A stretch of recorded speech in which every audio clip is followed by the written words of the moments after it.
4. 구원장과 엔젤 원장. 임 선생이 일요일을 보내고 월요일에 출근을 했다. 학원에 들어서자마자 보이는 통유리 너머로 구원장이 보였다. 심각한 얼굴로 앉아있는 구원장 앞에 영어 선생이 고개를 수그리고 앉아 있었다. 그렇잖아도 학생 수가 폭폭 줄어서 경영난에 허덕이다가 이제는 폐원이라도 해야 될 지경인데 영어 선생이 학부모 상담을 잘못하여 일을 낸 것이었다. 일요일에 교회에 나갔던 구원장은 성도들과 담소를 나누다가 한 학부모의 불만을 듣게 되었다. 학부모는 영어 선생에 대해 좋지 않은 기분을 털어놓았다. 말을 듣고 난 구원장은 화가 머리 끝까지 뻗쳐올랐다. 그랬기에 구원장이 아이 혼내듯 영어 선생을 꾸짖고 있는 것이었다. 상담을 하라고 했지 누가 부모들의 성미를 건드려 놓으라고 했어요? 아이 아버지에게는 왜 전화를 해서 아이에 대해 이렁저렁 말을 늘어놓아요? 그 집은 아이 아버지가 엄해서 모든 것을 아버지 모르게 쉬쉬하며 지내는데 그렇게 눈치가 없어요?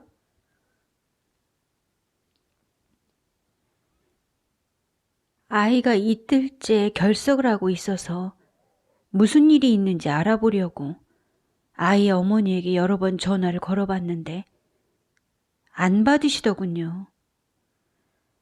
그래서 하는 수 없이 아이 아버지에게 전화를 해본 것인데요.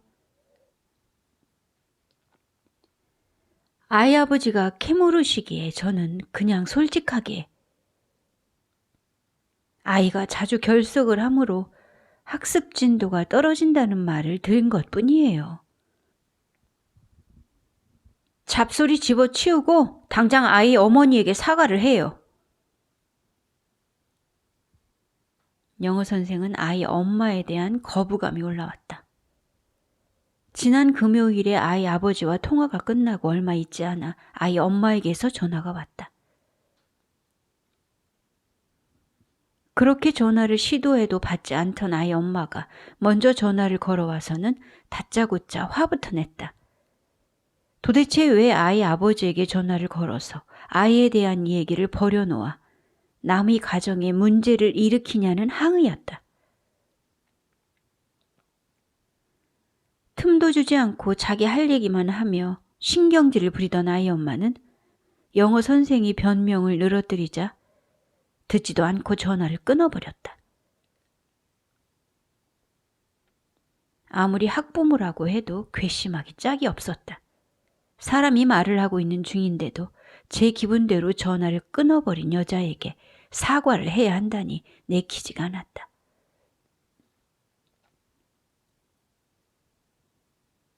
영어 선생은 지난번에도 정직한 상담을 한 탓에 지수 할머니의 반발을 샀던 것을 상기했다. 하는 수 없이 영어 선생은 아이 엄마에게 죽을 죄를 졌다는 어투로 사과의 문자를 보냈다. 아이 엄마에게서 답장은 오지 않을 것이라고 생각했다. 그런데 의외로 답장이 왔다. 한숨을 돌리기는 했으나 영어 선생은 자신이 무엇을 그리 잘못했는지 실감하지 못하고 있었다.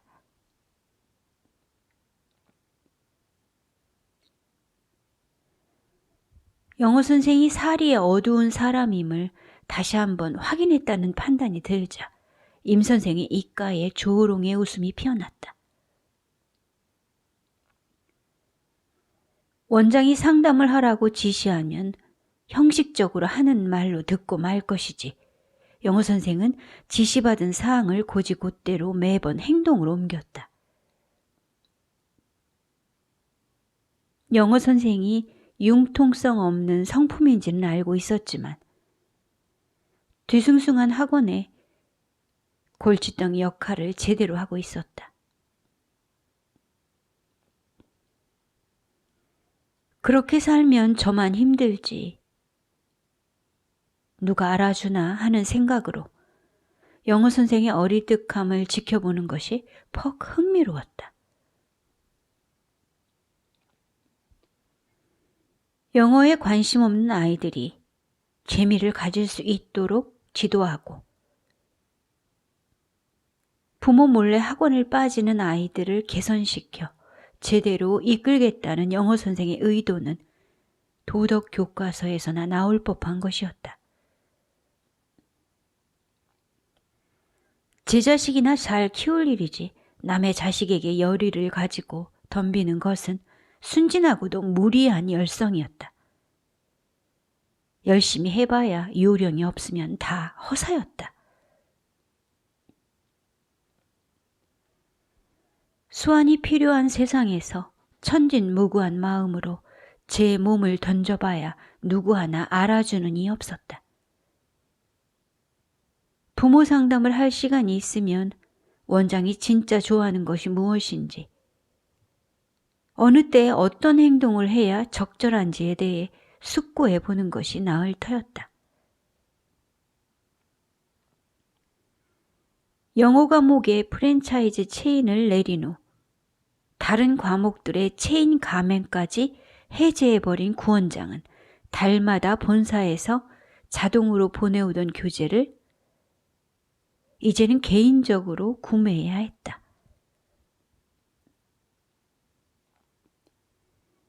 학생들에게 책을 선정해주는 일이 구원장은 매우 헷갈리고 신경 쓰였다.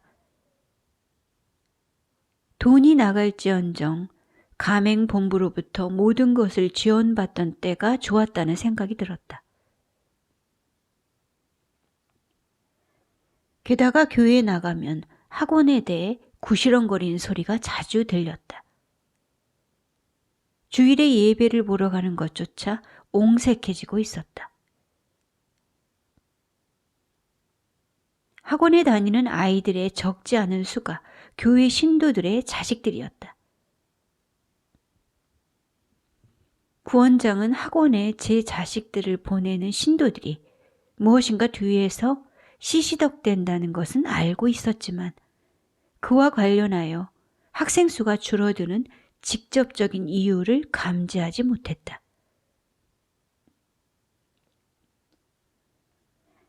학원을 폐원시켜버려야 할지 아니면 팔아버려야 할지를 궁리하면서 구원장은 내내 웅그리고만 있었다.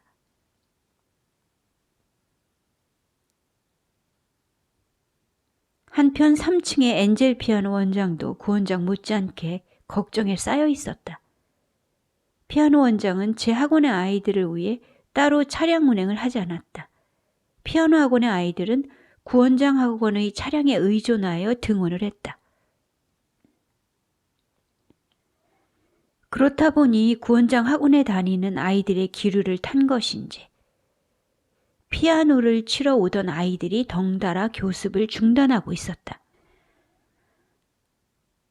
사태가 이쯤 되자 피아노 원장은 자신이 들은 바를 구원장에게 알려야 한다고 생각했다.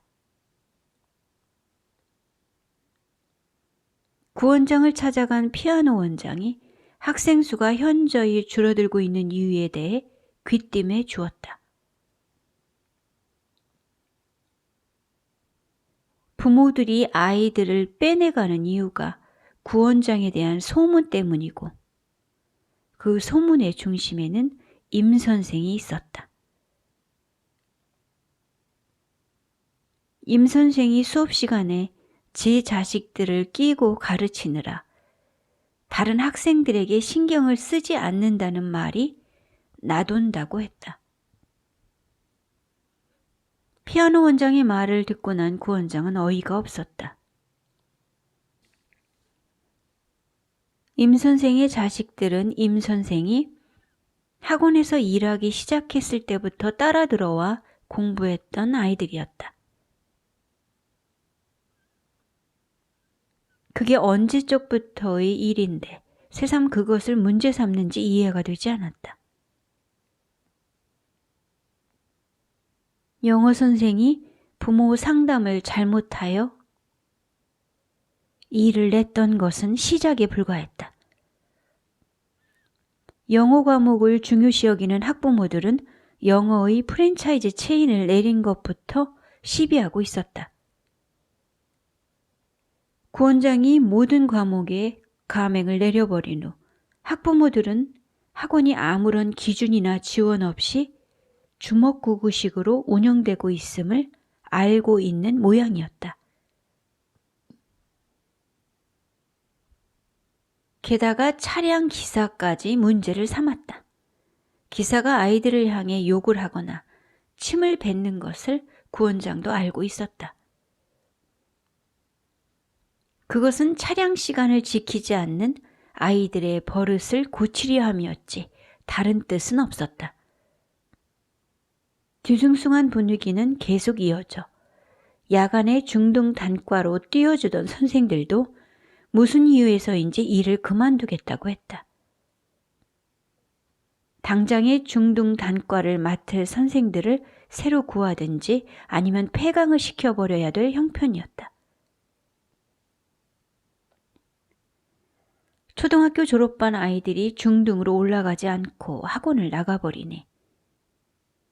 중등 선생들도 적은 학생 수에 비례해서 나오는 빈약한 급여를 견디지 못하고 있었다.